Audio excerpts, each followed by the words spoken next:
I'm Krista, I'm an addict. I'm Gracie and I'm not, and welcome back to another episode. Today, what is today's topic? Of conversation. I think something very important that I've talked to like a few other people in recovery like recently. So we went through Thanksgiving, we just got through Christmas and wintertime. For my personal mental health, and I've learned like over the last few days, there's like a bunch of other like women in recovery that have been going through the same thing. Like, just it's not a good time for like depression and the holidays. It's not so much that like the holidays are triggering for me. It's that it not triggering like as far as like drug use. Like I wasn't like, man, I want to get high. But, like, I kind of, like, thought about this at, like, Thanksgiving. I talked about that I kind of went through these same feelings. And, like, Christmas, like, it really went through it. And it's that, like, I don't want to say most people. What it appears to be, like, people enjoy, like, Christmas decorations. They enjoy, like, waking up in the morning. They enjoy,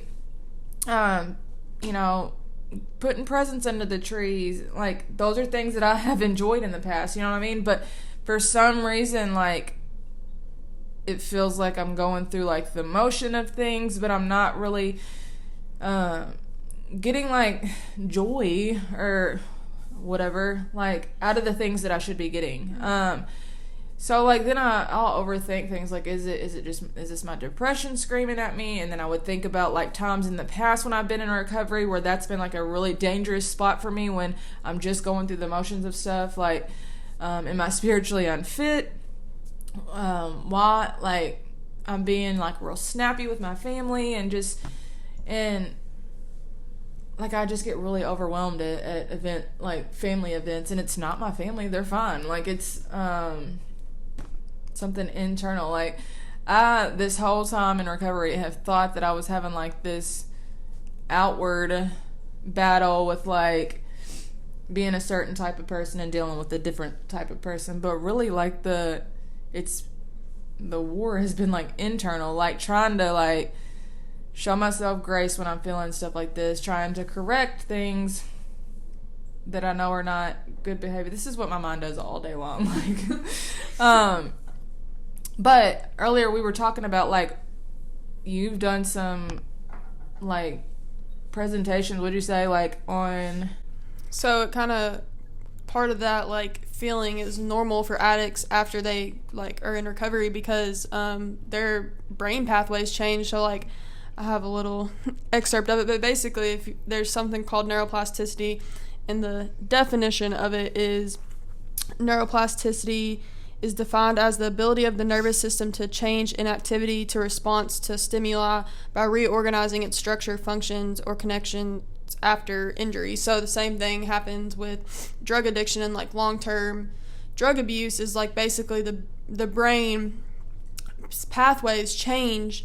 And like this little article says, neuroplasticity in the brain's reward system following repeated drug use leads to more habitual and more compulsive drug use, where people ignore the negative consequences. This repeated exposure to drugs of abuse creates experience-dependent learning and related brain changes, which can lead to maladaptive patterns of drug use. So basically, when an addict is using drugs, their whole brain pathway changes, and like obviously, like the addiction, but that's kind of more so like the scientific side of addiction is like their brain pathway changes and they don't have control over it.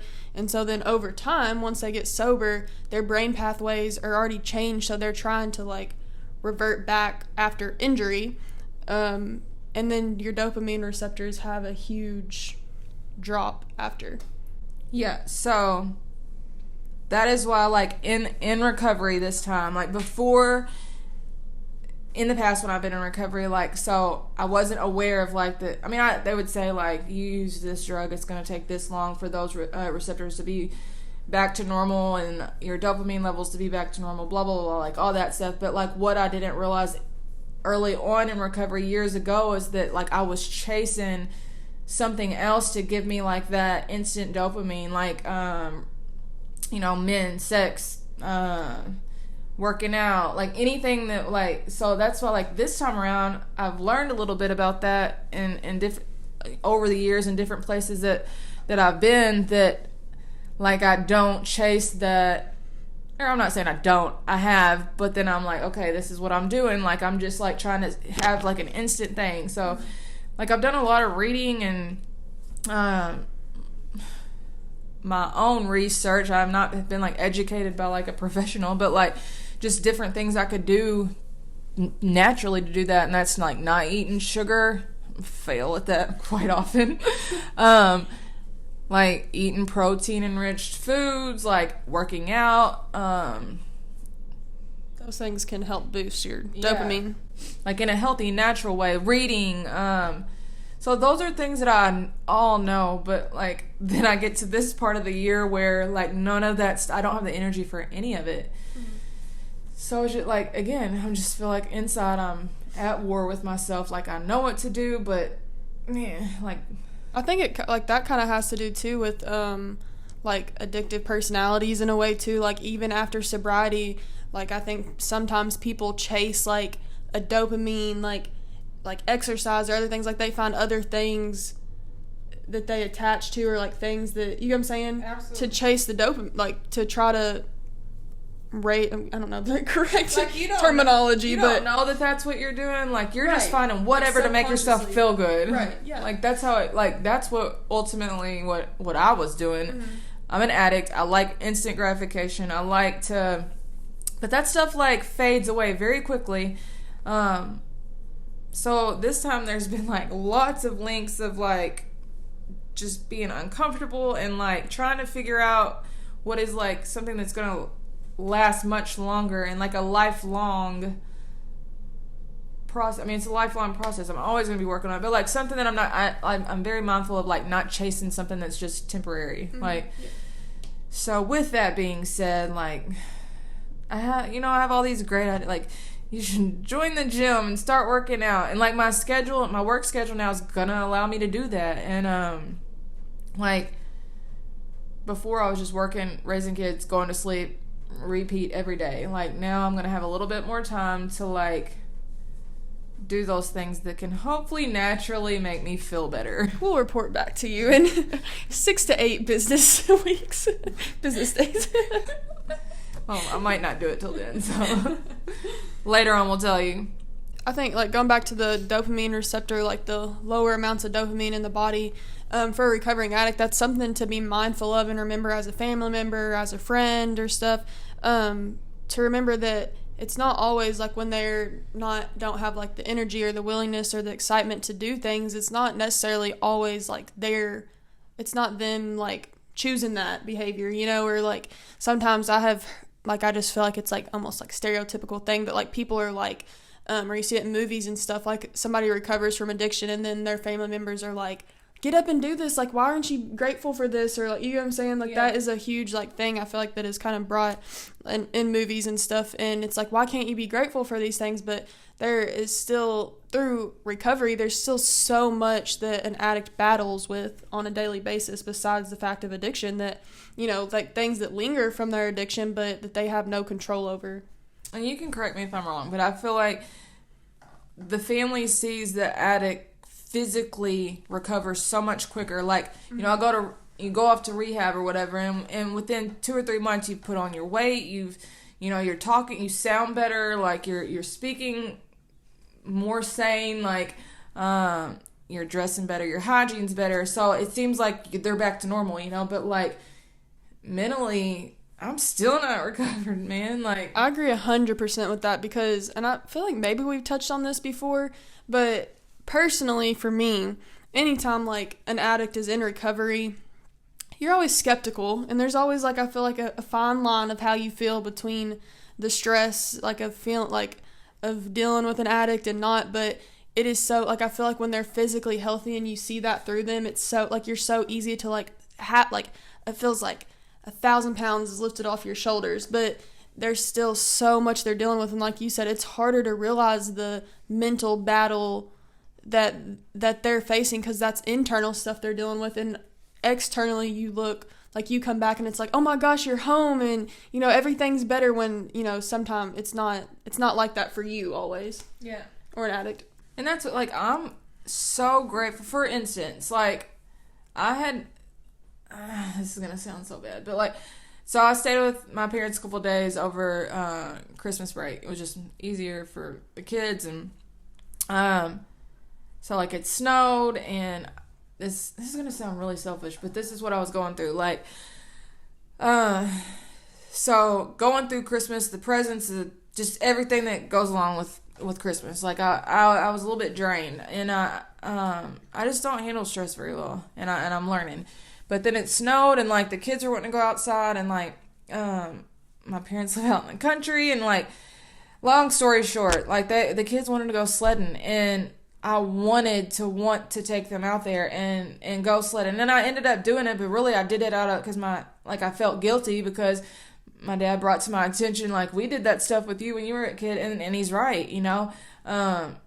But like what was going through my head was like I get very overwhelmed when we're all four of us are doing something, and like that's the stuff that I'm battling. Like one side of me is like, man, I don't feel like doing nothing. I don't want to go out there. It's freezing. I'm gonna have to get them all ready. I'm gonna have to get all that winter stuff on. They're all gonna come in wet. They're all gonna come in snotty and wanting a snack. And we're gonna go outside, and everybody's gonna need. The youngest is gonna want me to carry them and wait. Like that is what I think about instead of just like taking them outside. Because look, once I went out there and it wasn't overwhelming, but it's like I make the things anticipation of everything, and just like. I worry so much about, like, what it's, like, just, like, taking my kids to go, like, do things. I go through those same, like, emotions. Is it going to be too much? Am I going to be able to handle them all by myself? Like, are they going to act out? They're kids, like. Yeah. And then, so that's, like, my mind is battling all day long. Like, and that's where that guilt and shame will come in. Like, you should be grateful. You should, like, your kids are healthy. They are able to go out and play and sled, like. I mean, it's a battle of the mind constantly. Life's hard.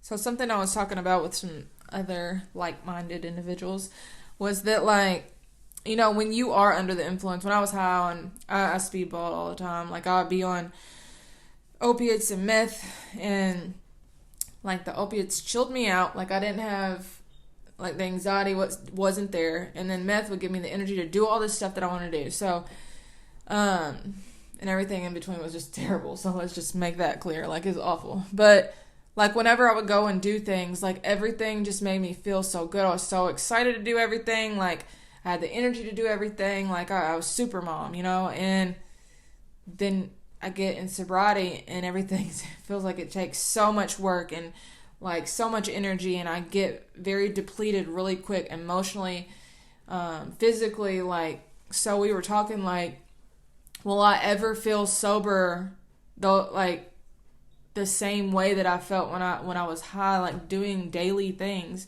Like, the want to do things. Yeah, and just, like, well, and I guess that, I don't know, like, just simple things. Like, am I ever going to, like, wake up and want to do art, you know? Like, yeah, well, when I was high, like, I would draw all day long. And I don't say I want that to, like, I don't want that same, like obsession over something, but just like I just had so much energy. Yeah, and I know that, like, I have faith in a higher power, and I have faith in what I've been taught in the past. That, like, those things will come, like, they will come. I'm just learning, and I just do, like, I just don't want to get high anymore. I don't have that want to.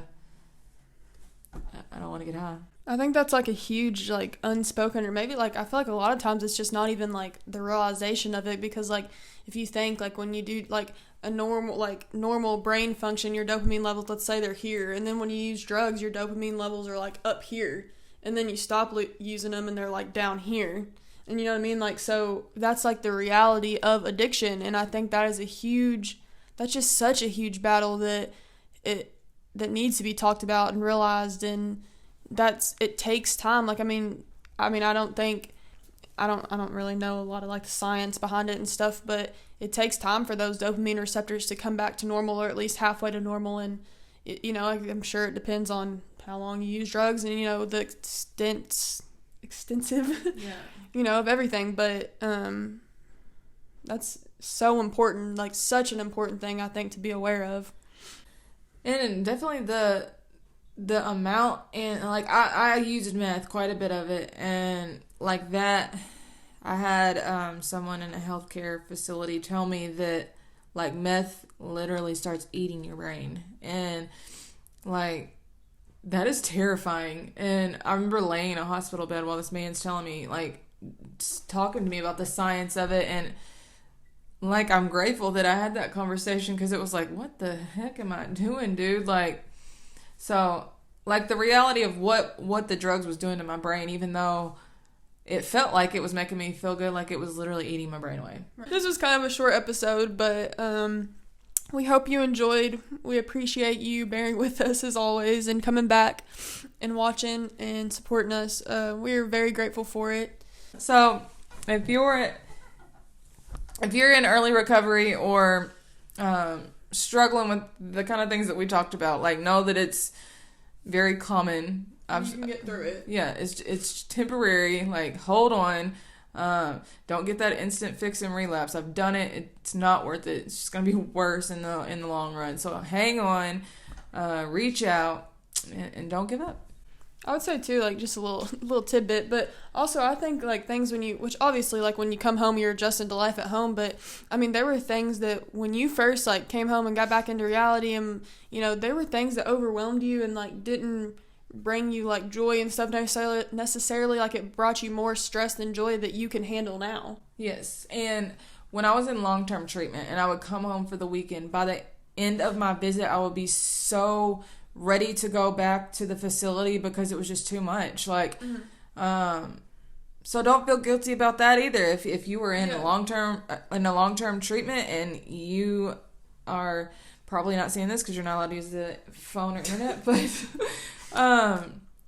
like so many girls have told me like that they felt the same way. Like, it's just adjusting back to not getting high and using drugs to get through everything. It's gonna take time. So.